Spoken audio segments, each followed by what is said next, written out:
Hi guys, Danny T here and welcome to another Tips for Toggers, and today I'm going to be talking about the 3 key focal lengths you need to cover in order to do people photography. So there are 3 ranges of focal lengths I find in order to tell people stories the best. I call them near, middle and far, and if you have a lens or lenses that cover this range of focal lengths, then you're usually in good stead to be able to create a really dynamic portfolio that's going to cover your people-orientated day really well. So when I talk about near, I'm talking about detail shots, I'm talking about little things that are going along. Whether you're covering a wedding or whether you're covering an event, there's always details to be covered. Those little things that people put time into that really make that event happen for people. They're really important to both the organisers and to the guests and the attendees themselves as well. So you need something that's going to cover those kind of details. Now you can do this 2 ways.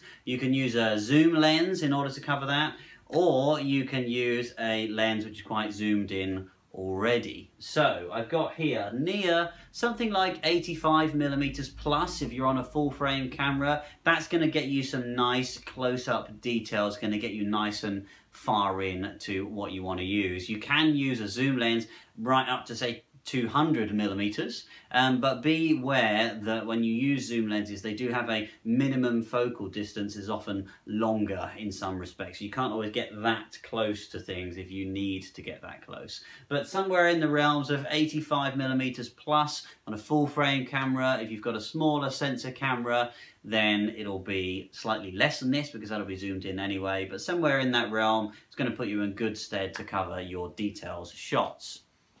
The next one is middle, and middle for me is kind of covering the people that are involved in the interaction you want, but not anybody else, right? So it's just kind of the people that you're focusing on as your subjects, and you're not that worried about contextualizing them in the environment that they're in. So you're really just focusing on those people themselves. For that, you need something around the focal length of 50mm. So this is wider out than the 85. The 85 is more zoomed in. 50 gives you a bit more space, but it's still relatively confined in how you look at it. And that's going to let you focus on, for example, just 2 people in front of you. Let's say from you to me, which is about 1.5 meters or so. It's going to give you room to cover just those 2 people, but it's not going to bring in everything else that's around them on the sides as well. So something in that focal range, definitely worth considering. And then lastly, you've got the far shots. The far being either you're far away or you're wanting to cover a big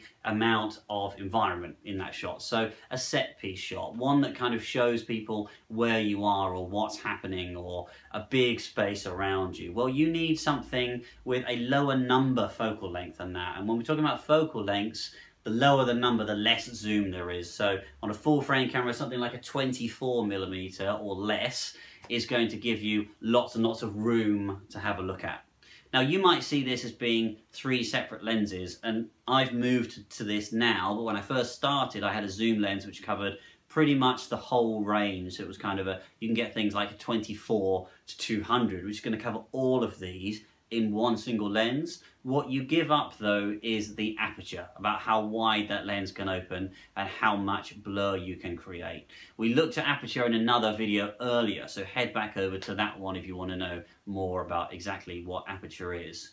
So those are the 3 focal lengths that you should cover if you're doing people photography. Get out there, let me know what lenses you use, what works best for you. Really interested to hear what you think. Also, don't forget to like my page, and also leave a comment and share if this video is useful. I'll see you all, as always, again tomorrow for another Tips for Toggers.